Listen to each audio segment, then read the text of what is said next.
Bonsoir, c'est la double minute chrono. Première question, est-ce que vous pouvez vous présenter?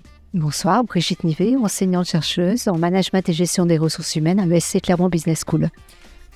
On parle de RSE ce soir. Comment est-ce que vous abordez ce sujet au quotidien dans votre travail? Alors, dans mon travail, c'est vrai que la RSE me semble insuffisante. Elle a un prisme plutôt ingénierial et je préfère parler de transition, de redirection écologique.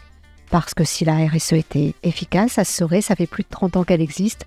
Et on le voit bien, c'est souvent un sujet d'une personne dans l'entreprise, d'une petite cellule, mais ce n'est pas positionné au niveau stratégique et c'est là la difficulté. Et alors, justement, vous dites que l'on ne va peut-être pas assez loin avec la RSE. Quel est pour vous le principal obstacle pour aller plus loin? Justement, c'est qu'elle soit vraiment située au niveau stratégique, au niveau de la direction, comme un méta-référentiel qui déterminerait toutes les décisions. C'est-à-dire que c'est effectivement, je dois agir en tenant compte de ces limites planétaires. Et donc pour vous, ça serait quoi le levier à actionner pour finalement accélérer ou arriver à embarquer plus de monde plus rapidement pour répondre à ces enjeux-là? Je crois qu'il y a une prise de conscience qui n'est pas encore généralisée. Je pense qu'il faut éduquer, sensibiliser, former.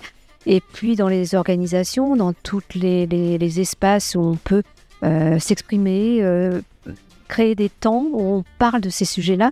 Parce qu'effectivement, on ne l'a peut-être pas assez évoqué, mais il y a une éco-anxiété qui commence à apparaître, à émerger chez les plus jeunes, mais aussi dans toutes les catégories de la population, parce qu'on se sent bien impuissant face à l'urgence à laquelle il faut faire face, quoi. Mais voilà, une éducation, une sensibilisation, et puis des décisions qui se prennent au niveau stratégique et des questions qui sont difficiles, mais c'est peut-être renoncer au niveau individuel et au niveau collectif.